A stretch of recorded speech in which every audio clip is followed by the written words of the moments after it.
Hello and welcome to Jurassic TBR.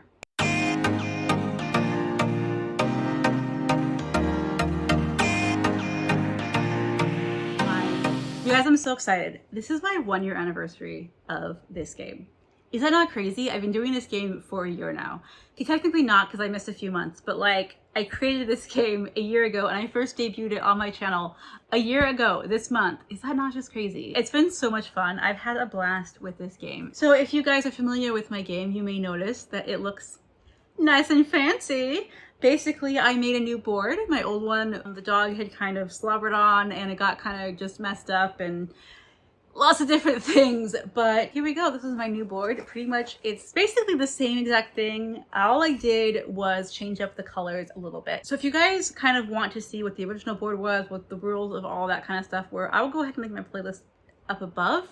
I think it's on that side actually. So you guys can go click on that. You can watch all of the videos up of my Jurassic TBR to this point. So you can kind of see where I started and where I am now. Again, the board it's pretty much the same. I just made a new one. What I did basically was I made the actual physical board a little bit smaller. That's because I feel like it was gigantic. I rearranged the colors of the footprints a little bit and I updated my cards and made them a little bit bigger. So this is what my previous Jurassic TBR card looked like. This was Mr. DNA card, that was the size.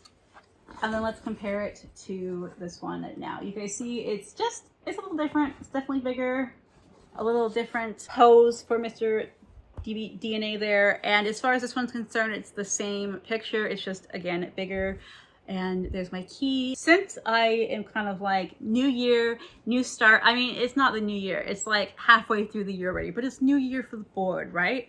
I'm gonna go ahead and kind of talk over my board, let you guys know what everything is. If you guys don't want to hear any of that, if you already know how the game is played and want to skip over kind of the introductory and the rules, go ahead and just skip forward. I shall put timestamps down here for you guys can go find out, basically getting into the rules and playing the game. But for those of you who happen to be new, or maybe just want a refresher on my board, stick around and I will tell you all about it. Jurassic TBR, this game is based off of my all-time favorite franchise ever. Books, movies, everything. And that is Jurassic Park, Jurassic World, the whole Jurassic universe is like my all-time favorite fandom.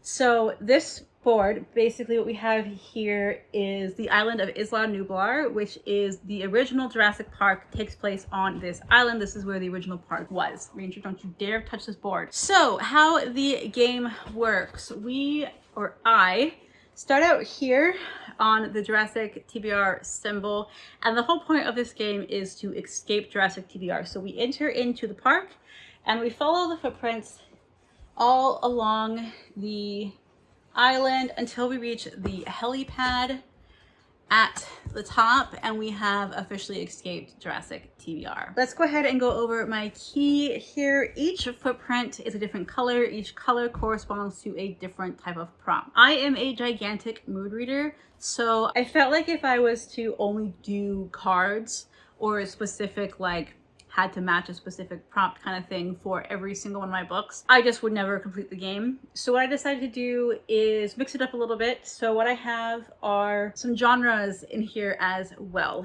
So let's start out with the green, since that is the first on the board. The green footprints correspond to Mr. TBR cards. Let me move on to the red footprints. Now these are my Jurassic TBR cards. Then we have white. Now white footprint means owned TBR. Basically what I do is I have two options here. I can either do a random number generator for my own TBR. I have a spreadsheet with every single book that I own that I have not read yet on it, and I pick a random number and it tells me what book I read. I can either do that, or if I'm really in a slump or really want to read a specific book or just super moody that month, I can just pick a book off my TBR, my physical TBR. That counts too. It just really depends on what my mood is. Next up, we have yellow footprint, which is fantasy. So I just pick a fantasy. Doesn't matter. It just fantasy genre. That's the only requirement. And then last, we have the black footprint, which is a thriller, which again, it means I just have to pick a thriller. Thriller, mystery, suspense. I'm kind of all clumping them in together anything that fits in that category can work for that prompt. So I have equal amounts of red and green, or green and red footprints, as well as equal amounts of black, yellow, and white footprints on the board, except for one.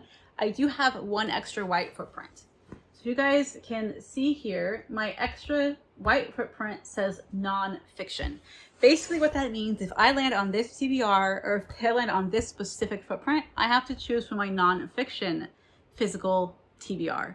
I have a ton of non-fiction, and I really don't seem to pick it up much. So I decided to add that in here just to give me like a little extra incentive to read my nonfiction books. So I have 10 green footprints, 10 red footprints, and 4 of the white, yellow, and black footprints. Again, except for the nonfiction one, that's like kind of its own thing. That way I have higher chances of picking prompt cards, because in the past I have so many prompt cards that I really want to get through them, and I just find that it's fun to do that. And in the past I was finding I was landing on too many of the genre spaces and not really having fun prompts. So I decided to add some more of those to my board. My chances are higher of getting these 2 cards, though my chances are equal because they both have the same amount. And then the same as the other 3, I have the equal amount between the 3 of them to land on that footprint. And that's basically it. Throughout the park, I just have added little iconic dinosaurs from the franchise, and they don't really mean anything. They're just there for fun decoration. So there you go, guys. That is my board. Oh, I should tell you like how the rolls work. So a little bit of a rule change here. In the past, I was using 2 separate die. I had an 8-sided and a 10-sided, and I would roll between those 2 die. Whichever die was the higher number was the one I would go for the month. So if I got the 10-sided die, that could possibly mean I would have a shorter TBR, versus the 8-sided could possibly give me a longer TBR. Again, it all just depends on how it works. But that was kind of the general idea. So it was whatever number was bigger when I rolled them, that was what dice I would use. And then if the numbers happened to be tied, say I rolled 2 4s, then I would just pick between them. But I was just finding that was giving me too many books on my TBR. It was a little bit too unpredictable for what I wanted to do. So moving forward, at least for now, this may change again depending on how I feel. But for now, I'm going to be rolling a 10 or 12-sided die. I have one 12-sided die that I'm going to be rolling for this board, and basically I just have to roll and move along the board. Whatever number I land on is the number of spaces I move. Now there's one caveat to this. When I reach the end, when I get within rolling distance of the helicopter pad, if I land on any one of these spaces from here up, because from here it takes 12 spaces to escape, I have to roll the exact number. So if I land here, I have to roll a 12. If I land here, I have to roll a 3, because that is the amount of spaces it takes to complete the game. If I do not roll that exact number, I have to go back the amount of spaces on the board or on the dice. So again, say I roll here, I have to roll a 12. Or say if I land here, I have to roll a 12 in order to escape. If I roll a 2, that means I go backwards 1, 2, and then I have to read the prompt it landed on. Or again, if I'm here, I have to roll a 3. Say I roll an 11, that means I go back 1, 2, 3, 4, 5, 6, 7, 8, 9, 10, 11 spaces before I can move forward again. That's kind of the rule. It just gives me a little extra, a little extra drama to the game. Once I do that, after that, it doesn't matter. I can roll whatever number, I can land here, and I can roll a 12 and I can still escape. It does not matter. That is only a one-time rule, because if I was to have to land an exact number to escape every time, it would never happen. Like, I would be here for hours and hours. And I'm not gonna do that to myself or to you guys. So that's kind of the one rule, is the first time around, I have to roll the exact number. If I do not roll the exact number, I go back the amount of spaces on the dice, and then I just roll till I'm out. It doesn't matter after that. We just gotta escape. So that is basically, I think, what I have for myself. That's for the board. This is how she's looking. What do you guys think? Do you like her? Again, I shrunk the actual physical side of the board just to make it a little bit more easy for me to hold and all that, and then I made the cards bigger to make them more of an actual playing card size. Here's my little dice, my 12-sided die. I don't know if you guys can see it well, but there is a dinosaur in there. This is my character that I use with. This is Dr. Elliot Sattler. She is actually a game piece from a vintage Jurassic Park game. That I don't have the Jurassic Park game, but someone was piecing out pieces on Etsy, I believe, or eBay. And so I got this. So she's my little character that we use to escape. And then I have my cards. So my old cards were this size. So you can see, I decided I want to make my cards bigger because I wanted them to make them more of an actual playing card size than this. They're just super tiny. These are double-sided. These are my test cards. I did not make my entire deck out of these. Some of them you will see, actually most of them you will see is still this size. These are just like test ones to see how I need to print them out to make them double-sided and make them work, because as you can see, this one didn't work out too well. There's a white line there. This one I think actually turned out quite well. Yeah, it's just I need to figure out printing to be able to get these correct, to be double-sided. So you will see kind of a mixture. I have 6 new cards, so 12 total, 6 of this, 6 of this, and the rest are my old ones. Another rule that I have regarding the cards themselves, or the prompts themselves. When I use the cards, so say I draw this card, this one happens to be green jello. Use a random color generator. So say I was to draw this card for this game. If I was to complete this, this card then goes in my discard pile. This card does not get used again until I completely run out. I have to go through my entire deck of these cards before this one will be shuffled back in. It's the same thing with this. There's the same amount of cards, same amount of these as there are these. So it's just the way it works, but I have to actually complete the prompt. If, for whatever reason, I do not complete the prompt, I fail, then this card goes back into the active deck, so that I have a chance to read again and I have a chance to complete this in the future. Hopefully that makes sense. Those are kind of the rules. Again, not much, but if I finish it, it's discarded. If I don't finish it or I don't complete it, it goes back in the deck, shuffled back in. The only rule I have is I wait a month. So say I pull this card for June. So say it comes up this month. If it comes up this month and I do not complete it, I do not put this card back into my pile until August. So this will not be an option for July because I don't want to go back to back, but it will be an option for August. So I hope that makes sense. That is basically it. And then like I said, once I completely run out of prompts altogether, then I will reshuffle my deck, use all of the cards back in, and we will start over from the beginning. I do not take punishments. It does not matter. I can read 0 books on my TBR and it's fine. I'll just continue. I'll just put my prompts back, and that's the only thing. I do not have rewards either. So like if I complete my game, if I read all my books, that's cool. I just have the the benefit of knowing I completed it and I get to be proud of myself, and that's all there is. My mental health and my physical health are pretty poor, to be honest, and so it would be too difficult for me. Like, it's already difficult for me to just do regular TBRs. It would just not be good for me to add punishments. It would get to the point of where I would just be feeling it just doesn't feel right. So I don't have punishments, I don't have rewards. We just play the game, start over every month. That's all there is to it. It's just fun. This is just for fun. I don't need to put any added pressure on myself than I already put, because I'm competitive and of course I want to beat the game every month. But hey, that is that. I believe that's all I have to tell you guys about said board. So I'm excited to share this with you.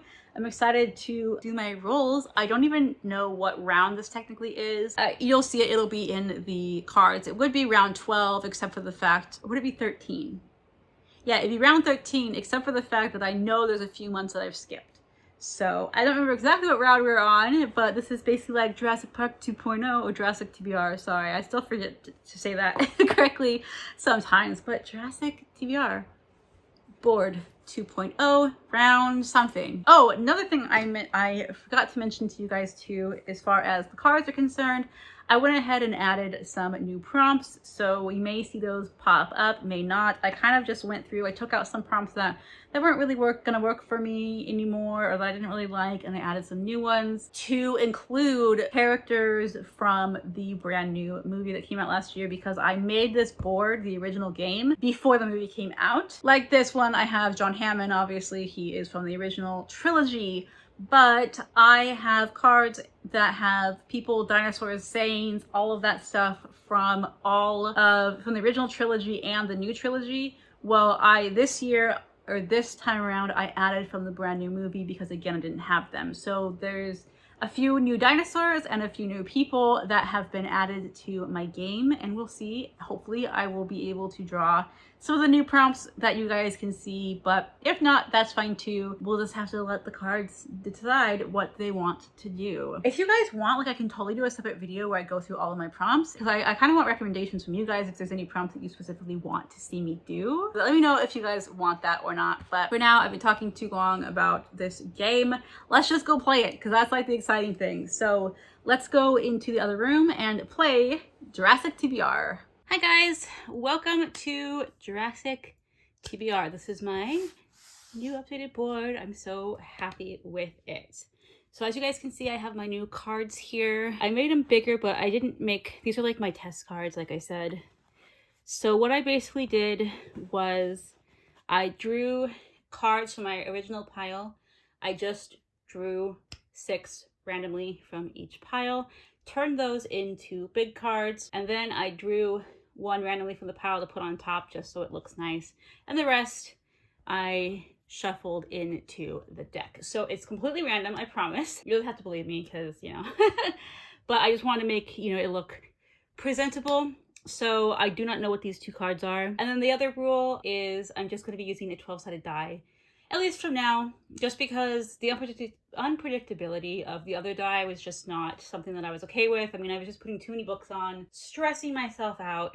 So we're just going to stick with this.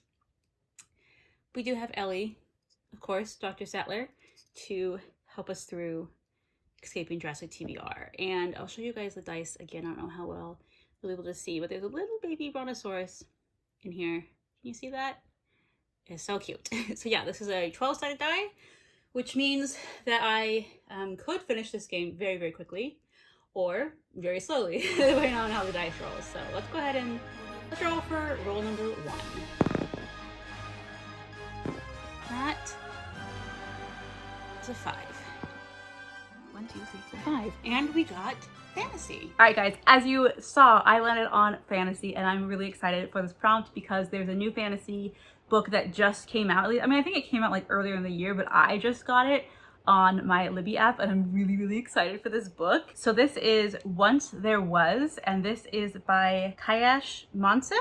I'm pretty sure I pronounced that incorrectly. I apologize. Y'all know I have the worst time pronouncing names. So this book sounds so fun, you guys. This is a book about a girl who basically discovers that her father is a veterinarian to mystical creatures. Like, what?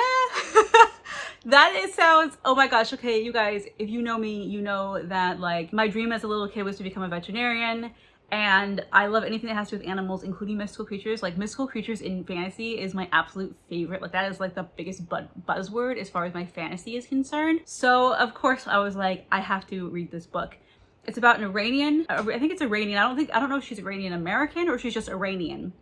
This Iranian girl who, yeah, discovers that her father was a veterinarian to mystical creatures. And then I believe her father dies, and she kind of has to take up the mantle and become this veterinarian for these creatures. But there's like danger involved. I don't know. I didn't really read much into the synopsis. I just know that when I put it on my want to read for like 2023, I just was like, I have to get this book because it sounds amazing. I think it's fairly short. Like, I think the audiobook is only 11 hours long.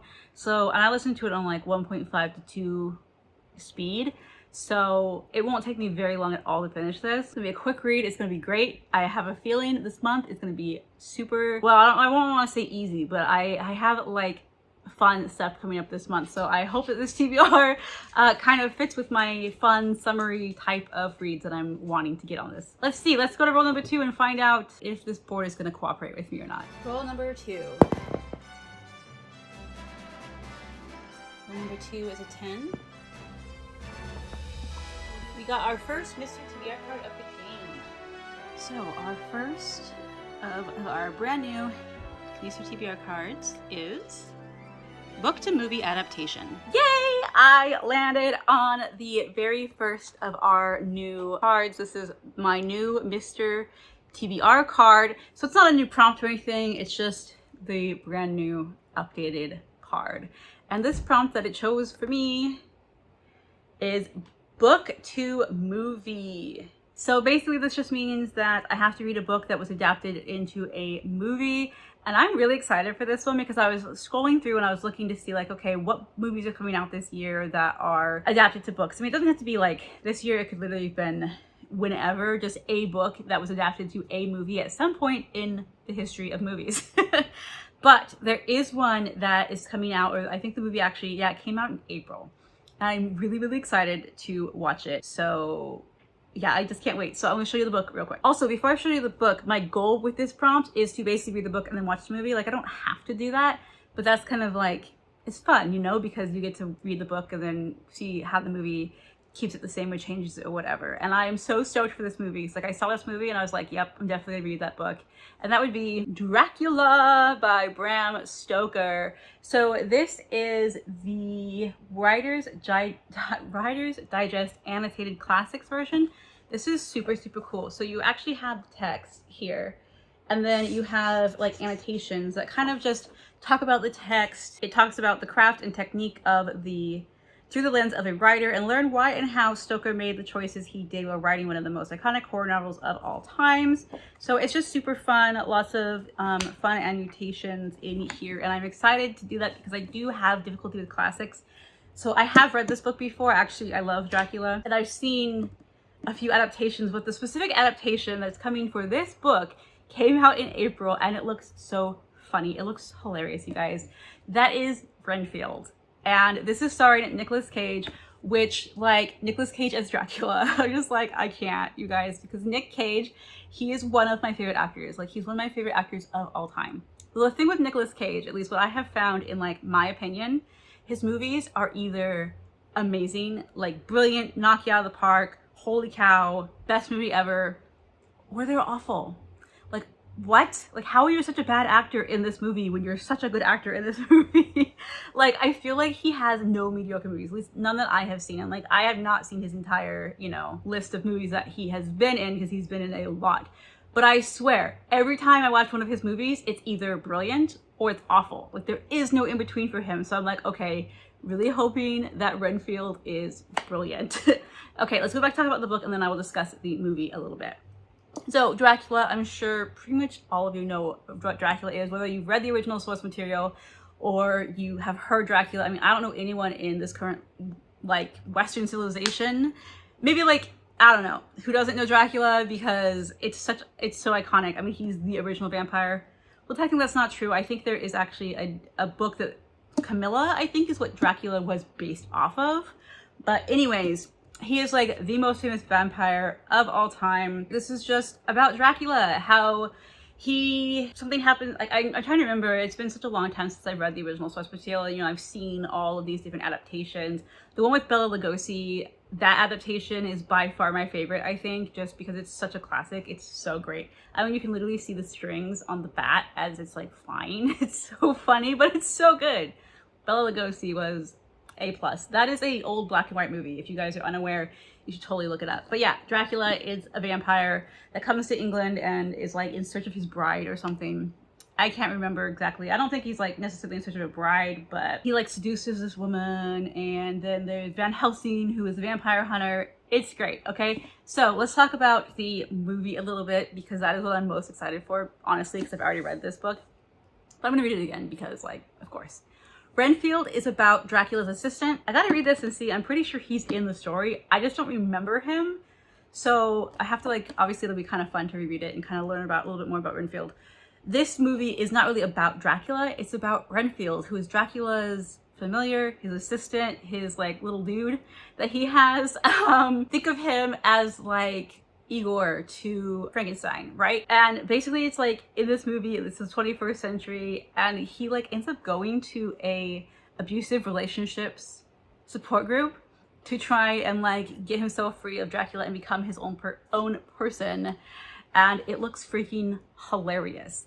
And I guess like Dracula's like pissed, so he's gonna take revenge on Renfield and like kill everyone he cares about and all this stuff. But Renfield's just like, I just want to live my own life. Like, I don't want to have to be your servant anymore. And it looks so good. And Nick Cage is Dracula. Like, come on. Yeah.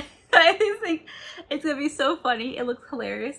The only downside that I see about this movie is it looks really gory. I mean, it's a vampire movie, but like it's like, I think it's gonna be like funny. It's not gonna be like super serious and like nasty, but it's gonna be gory, and there's like a lot in the preview. There's a lot of blood, so I'm like, ooh, I don't know about that. I'm not one. I don't like gory stuff. I don't like a lot of, you know, that sort of thing in my movies, in my books either, for that matter. So it might be a little too much for me. I don't know. I'm gonna go see it with my boyfriend. We're hopefully still in theaters this month, because I am going to see him this month. So hopefully it's still in theaters, and we'll go see it, and I will report back to you guys and let you know how I feel about the movie and obviously about the book. Okay, enough talking about this book. Let's move on. We still have more roles, so let's go back to role number 3. Rule number 3. Number 3 is a 2. And our very first Jurassic TBR card. Hey! It's actually a brand new one that I just added to my game as well. Dreadnoughtus, read a biblical fiction. And you guys, you can see there's slash marks down there. And that means I have to add 2 books for this one book. And just like that, we have the new Jurassic TBR card. I'm so excited. And the cool thing about this, guys, is this happens to be one of the new ones that I just added in. So this is a brand new prompt for my game, and I'm really stoked about this. So this is Dreadnoughtus. This is read a biblical fiction, and you guys might be able to tell there in the bottom, there is slash marks, which means I have to read 2 books for this one prompt. So we are on what, roll 3, and I already have 4 books in my TBR. I don't know, this could end up being a huge TBR. Hopefully not, because I have like travel plans in June, but we'll see. So let's go ahead and talk about what I picked for this prompt. Okay, the first book that I am going to read for my biblical fiction prompt is Potiphar's Wife by Maysu Andrews. This was actually very recently gifted to me by my good friend Katie over at Paperbacks and Ponytails. She went to the Writers Fiction Summit, which I'm so jealous of, because I didn't even know it existed until she started talking about it, and I looked it up and I'm like, ah! I'm like, I want to go next year, because it's like a bunch of Christian authors getting together, and it's so exciting. Anyways, she was so kind to send this to me as a gift, and she even had it personalized, you guys. She had it personalized by the author, and basically it says, to Teresa, keep up the great YouTube work. Blessings in his arms with you, Maysu. I'm like, that's so sweet, Katie. I know I already told you thank you, but like, for real, thank you. This was just like, oh my gosh, I'm so excited. I'm so excited. I love the story of Joseph, and this is all about Potiphar's wife. So if you guys are unaware of the biblical story of Joseph, basically Joseph was a Israelite.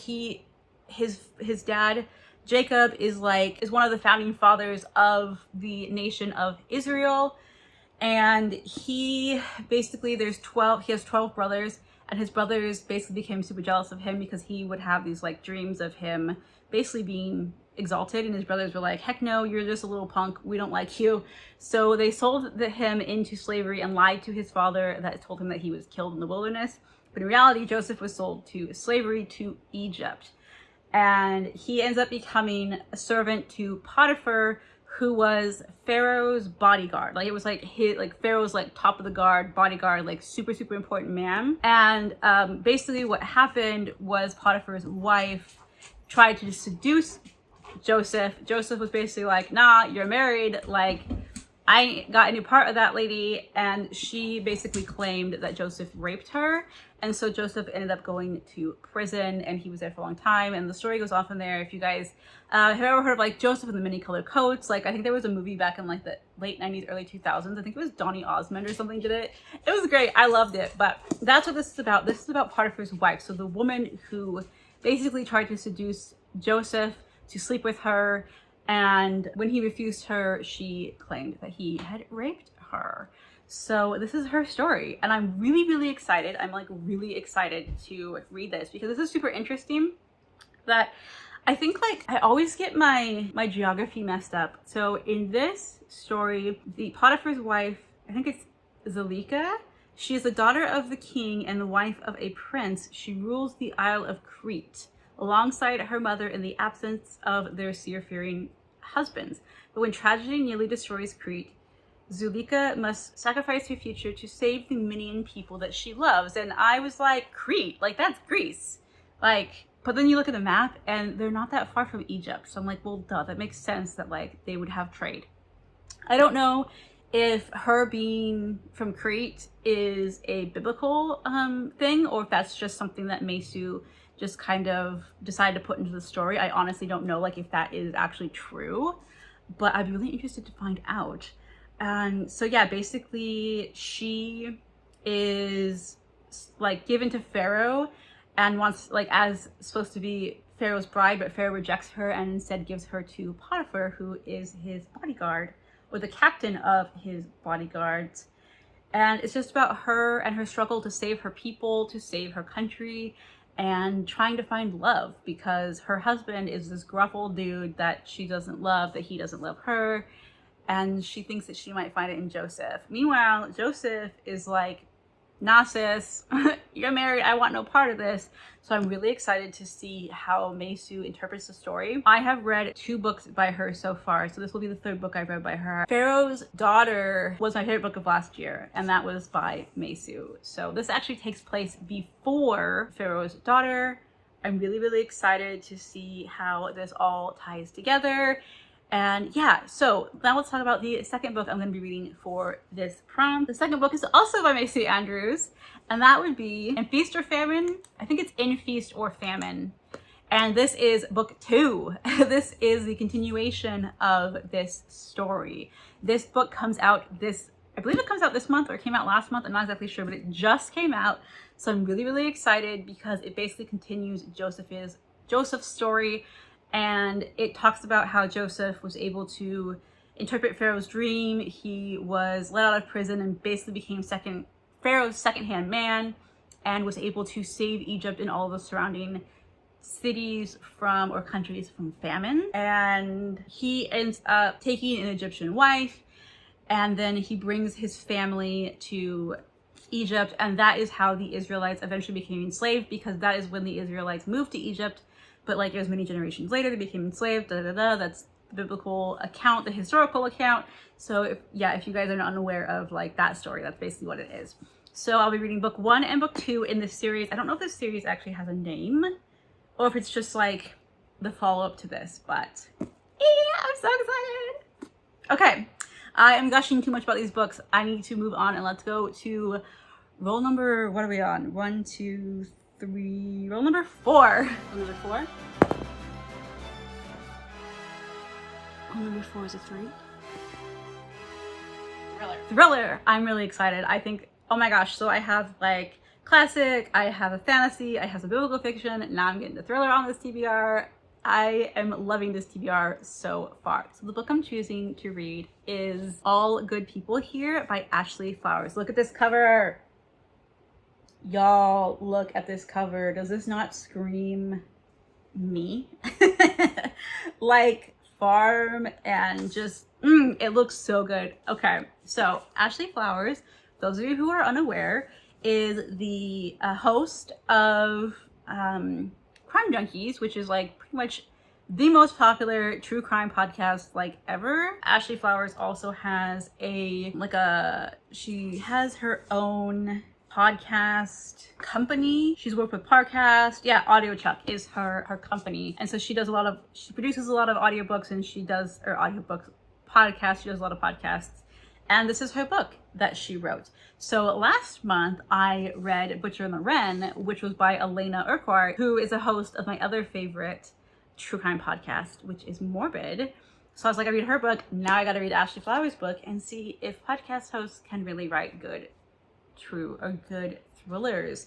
So this one I've heard mixed reviews about this book. I've heard that it kind of mirrors the story of JonBenet Ramsey. This one is about basically a young girl from Indiana was stolen from her house, and she was discovered in a ditch hours after her family waked to find her gone. Margaret Davis was 6 at the time, the same age as January, who was a young girl, and they were next door neighbors. In the 20 years since, Margaret has grown up, moved away, and become a big city journalist, but she's always been haunted by the feeling that it could have been her. And the worst part is January's killer has never been brought to justice. So once she returns to her hometown, in the next town over, a little girl goes missing in like pretty much the same circumstances that the girl from her childhood did, and so she believes they might be connected.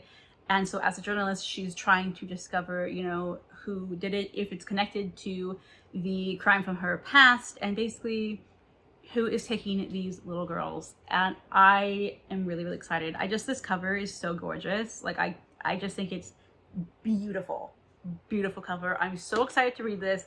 I feel like this is going to be a really good summer thriller. Yeah, okay. I'm excited. Next up we have rule number 5. Rule number 5. Rule number 5 is 11. That is a Mr. TBR card, and we got Clever Girl, Pet Pick. This is also a prompt that I have to do 2 books for this prompt.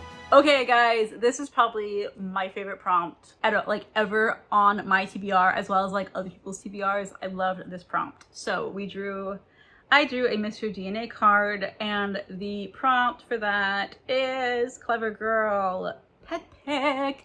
I'm so excited. That means Ranger gets to pick my books this month. Now, this one is one of the special cards out of my Mr. TBR cards. Whoops! Which means, of course, that there's 2 books for this prompt. So I have 2 cards, 2 prompts that I have to read 2 books for said prompt.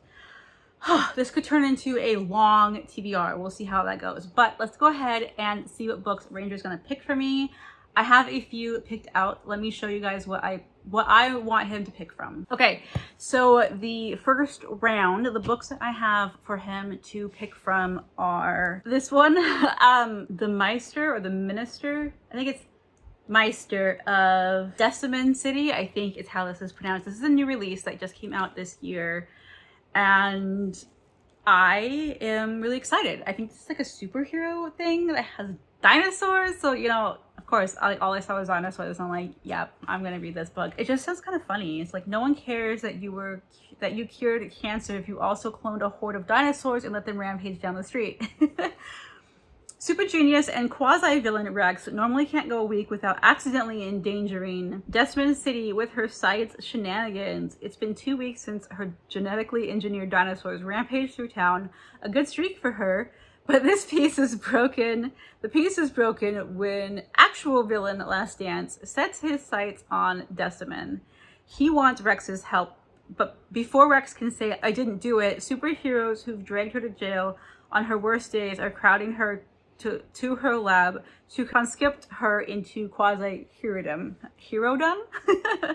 Rex would rather stay out of it and deal with the dinosaurs that keep calling her mom. But she can't ignore that she was somewhat responsible for Last Dance villainy. She's kept a very disorganized lab, and he was such a nosy brother. She failed to help him back then, and maybe if she stops him now and keeps the heroes fooled, she can finally set things right. Does that not just sound freaking amazing? And like superheroes, kind of semi-villain, semi-hero, dinosaurs who call her mother. I mean, come on. That is so great. I really hope he picks this one. Like, I really hope he picks this one because I really want to read this. Okay, let's check about the other books that I have to read. So the next one he has to pick from is When Stars Are Scattered. This is by Victoria Jameson and Omar Mohammed. This is a graphic novel novelization of, or fictionalization, is that how you say it? Basically, it is a memoir of Omar and his young brother. They were Syrian refugees. Their camp was destroyed and they became refugees in Kenya. And they got separated from their mother, and so Omar basically had to take care of himself and his younger brother, who I think is neurodivergent. So it's just his story of surviving and what he went through as a child. And the artwork looks beautiful. And I'm excited to read this. I think it's going to be, it's a middle grade, but I feel like it's going to be quite heavy, as it is all about the war in Somalia and, you know, just learning about refugees. So that is a choice that he has. And the last book that he has to choose from is one I was supposed to read for my for my April TBR, and I never got around to that. And that's Muzzled by Aline Brady. This is a Kate Turner DMV mystery. This is all about it's like a cozy mystery. I don't even know if it's cozy, but it's a mystery about a veterinarian. So we got like dinosaur book, we got like graphic novel, we got the veterinarian book. I mean, he can't go wrong really with this pick. So let me go ahead and get Ranger, and we'll see which book he decides to choose for me. Okay, we have The Stars were Shattered, Muzzled, and The Mister of Eastman City. So, got the treats. Dog. Okay. We got Muzzled. Good choice, buddy. Okay, guys, you saw it. He picked Muzzled. I gotta say, I'm not mad about it. Like, for one, this is a super short book. It's actually due at the library very soon, so I gotta read it anyways. And like I said, I was supposed to have read it for my previous TBR and never got around to it. So while I was really excited about the dinosaur book, I'll try and get to that, you know, obviously sometime soon. But this one is officially on my TBR. So this one, again, like I said, you guys, is about a veterinarian, and she's basically making house calls, and she comes to this mansion that she has to like do. She's there to look at the dogs, and these people, so they own Champion Charles, or what is it? I always forget how to say this properly. Cavalier King Charles Spaniels. And when she gets there, she finds the owners are murdered and their prize dog is missing. And so basically she is just trying to work with the police to find out who killed these people, why they killed them, and where is the missing dog. And it sounds great. So the author of this is actually a veterinarian herself. So it's like own voices mystery. I don't know. I'm really, really excited to read this book. This won the 2013 Discover Mystery Award. So it's super short. It's about a veterinarian that solves crimes. Of course I'm down. So this is the next book I'm going to be reading on my TBR. Okay, and then the second round of books that Ranger is going to be able to pick from. First up, for him to pick, we have 70 times 7, A True Story of Murder and Mercy by Alex Marr. This is the true crime, true story, nonfiction story of this girl who, her name is Paula Cooper. She was 15 years old when she brutally murdered a 70-something-year-old woman. I don't know what her age was exactly, but it says an elderly woman.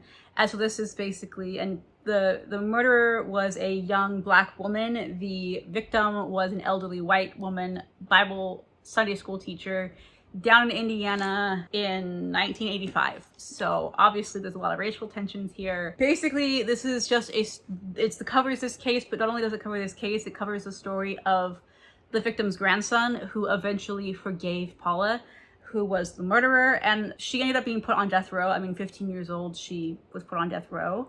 And the victim's grandson ends up forgiving the murderer and pleading for her to be spared, her life to be spared. So that's what this book is about. Next up, we have a little bit more of a lighthearted story. Dark Waters. This is book 3 in the Small Spaces series. This is by Catherine Arden. This one, I think, takes place in spring. And it's about these 3 kids who have to fight off the Smiling Man. So it starts with Small Spaces, and then you have Dead Voices, and now I have Dark Water.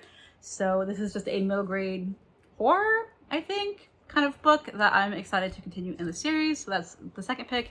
And the last pick that Ranger can choose for me is The Haunting at Bonneview. Okay. Bonneview Circus. This is by Jamie Jo Wright, who is like one of my favorite authors of all time. And you guys, the thing that I'm super excited about this, first off, it's a circus. Fun, very summery vibes, right? It's a haunting, again, fun. And secondly, or thirdly, apparently, I just found this out, Jamie Jo Wright herself has Lyme disease. I have Lyme disease. This book has a main character who has Lyme disease. What? So while of course I'm never excited to find out this one has Lyme for the sake of that person, because it's one of the most, like, it's a horrific disease, I'm excited to know that I'm going to be reading a book about someone that has a disease that I have. I've never read a book like that before, so yay! Own voices, mystery, Christian, suspense, yeah. So those are the 3 books that Ranger can choose from.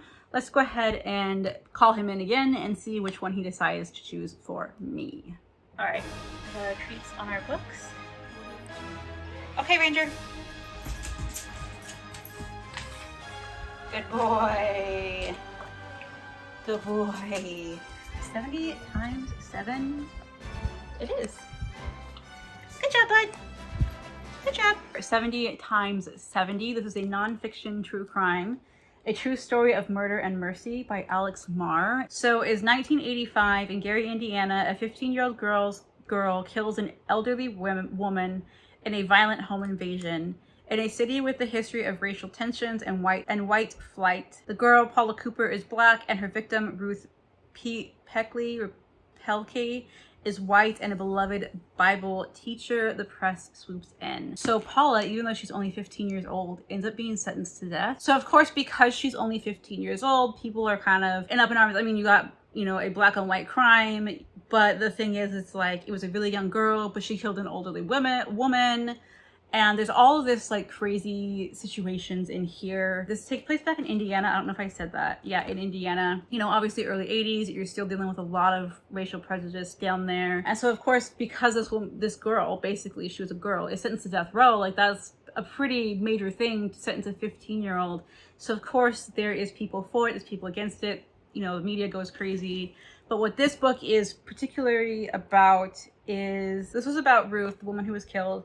It's about her grandson. His grandson forgives the girl that killed his grandma.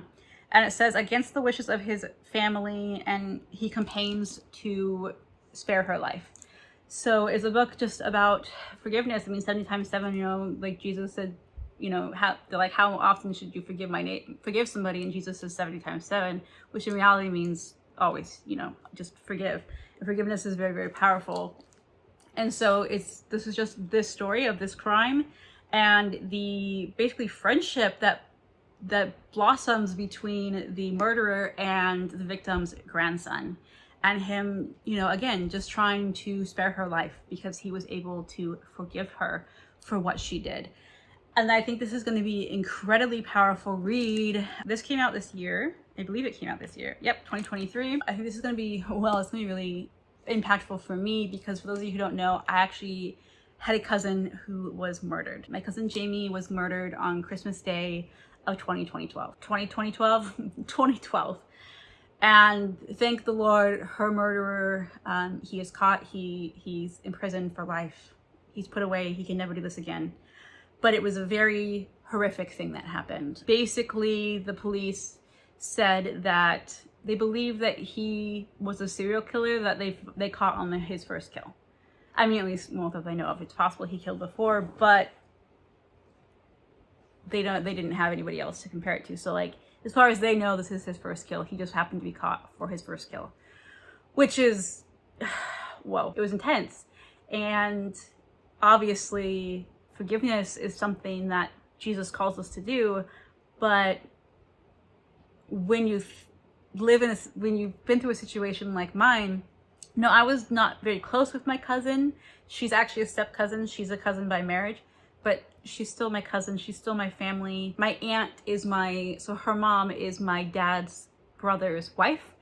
And I love her to death. I love my uncle to death. And I love my cousins to death. And even though I was not very close with her, it still very much impacted me. It impacted my family greatly, as you can imagine. I mean, she was only 33 years old. So she was a year younger than I am right now when she died, which is like crazy. Anyways, forgiveness. And, you know, like, I know my aunt and my uncle, and my aunt especially, you know, my aunt's a Christian. And so for her, like, obviously she's forgiveness. I mean, and forgiveness is not for, it's not for the perpetrator. It's for you.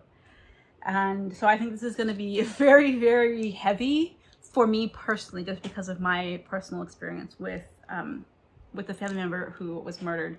But I'm very, very excited to read this book. It sounds really great. It's a very intense, crazy story. Honestly, I do not know her outcome. I do not know if she ever was spared, if she's life in prison, if she got out of prison, if she was put to death. I do not know. I have heard of this story before just because I watch a lot of true crime stuff, but I don't know if I ever knew what the murderer's outcome was. So like I said, guys, excited to read this. I think this will probably take me a month, but just because it's going to be kind of heavy, it's nonfiction.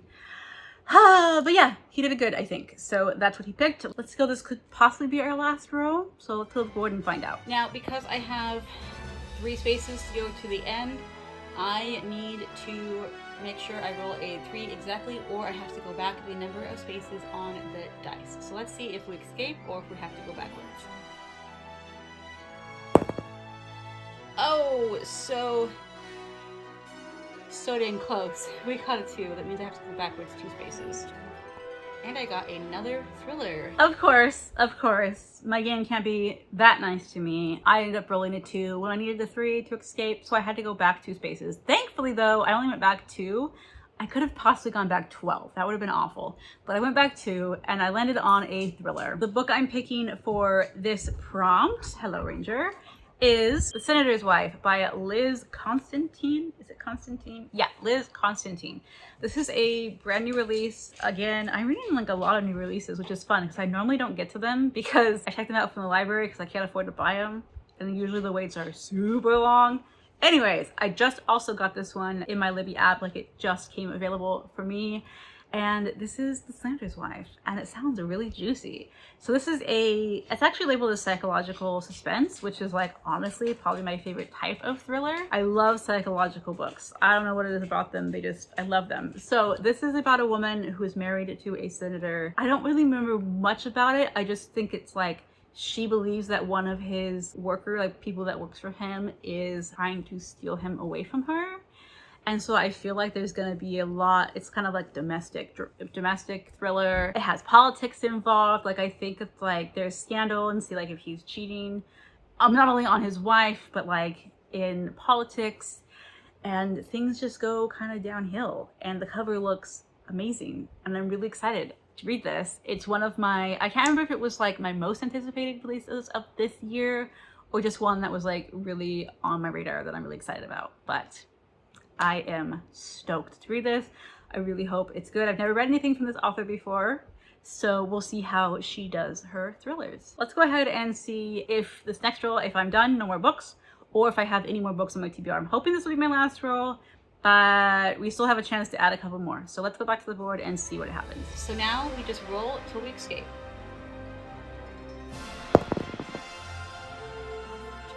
That's an 8.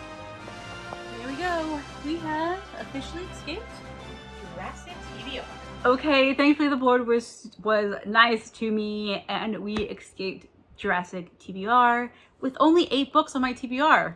Like, you guys, I think this is one of the shortest TBRs I've ever had in this game, but it's exciting because I have some really good reads this month. So here we go. This is the physical representation of my TBR. I have 3 audiobooks as well that I'm going to be reading.